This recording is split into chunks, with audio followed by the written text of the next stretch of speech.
Competition prep ಆಗ್ಲಿಕ್ಕೆ ಒಬ್ಬ ಕೋಚಿನ ಒಂದು ಅವಶ್ಯಕತೆ ಎಷ್ಟಿರುತ್ತೆ, ಅವ್ರ ರೋಲ್ ಎಷ್ಟು ಇಂಪಾರ್ಟೆಂಟ್ ಇರುತ್ತೆ? ಸರ್ ಕೋಚು ಜಾಸ್ತಿ ಇಂಪಾರ್ಟೆಂಟ್ ಸರ್. ಯಾಕಂದರೆ ಗುರು ಇದ್ರೇ ಶಿಷ್ಯ ವಿದ್ಯೆ ಕಲಿಯಕ್ಕಾಗೋದು. ಸೊ ಯಾಕಂದರೆ ನಾನು ಹೇಳೋದು, ಯಾರೇ ಒಂದು ಶೋ ಮಾಡ್ತೀರಾ, ಒಂದು ಕೋಚ್ ಹತ್ರ ಹೋದಾಗ ನೀವು ಫಸ್ಟ್ ಡಿಸೈಡ್ ಮಾಡಿರಿ ಯಾರ ಹತ್ರ ಹೋಗೋಣ, ಅವ್ರಿಗೇನು ಎಕ್ಸ್ಪೀರಿಯನ್ಸ್ ಐತೆ, ಅವ್ರು ಎಷ್ಟು ಶೋ ಮಾಡಿದ್ದಾರೆ, ಅವ್ರಿಗೆಲ್ಲ ಇದರಲ್ಲಿ ಎಷ್ಟು ನಾಲೆಜ್ ಐತೆ ಅಂತ ತಿಳ್ಕೊಬೇಕು. ಫಸ್ಟು ನೀವು ಏನೋ ಕೋಚ್ ಹತ್ರ ಹೋಗ್ತೀರಂದರೆ ಫಸ್ಟು ಗೌರವ ಕೊಡಿ ಸರ್. ಗೌರವ ಕೊಟ್ರೇ ನಾವು ಏನೋ ಒಂದು ಮಾಡೋಕ್ಕಾಗೋದು. ನಾವು ಗೌರವ ಕೊಡಿಲ್ಲ ಅಂದರೆ ನಾವೇನು ಮಾಡೋಕ್ಕಾಗೋದು.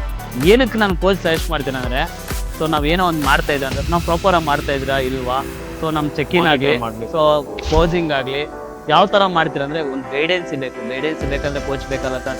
ಕೋಚ್ ವಿತೌಟ್ ಕೋಚ್ ಇಲ್ಲ ಅಂದರೆ ಏನು ಮಾಡೋಕ್ಕಾಗುತ್ತೆ? ನೀವು ಒಲಿಂಪಿಯಾಗೆ ಹೋಗಿ ಸರ್, ಕೋಚ್ ಇರಲೇಬೇಕು. ನೀವು ಯಾವುದೇ ಒಂದು ಸ್ಟೇಜ್ಗೆ ಹೋಗ್ಬೇಕು ಅಂದರೆ ವಿತೌಟ್ ಕೋಚ್ ನಾವೇನು ಮಾಡೋಕ್ಕಾಗುತ್ತೆ. ಕೋಚ್ ಜಾಸ್ತಿ ಕಲಿಯೋದು ಕಷ್ಟ. ಕಷ್ಟ ಸರ್. ಗುರು ಇದ್ರೇ ವಿದ್ಯೆ ಕಲಿಯಕ್ಕಾಗೋದು. ಗುರು ಇಲ್ಲ ಅಂದರೆ ಎಲ್ಲಿಂದ ಬರುತ್ತೆ ವಿದ್ಯೆ?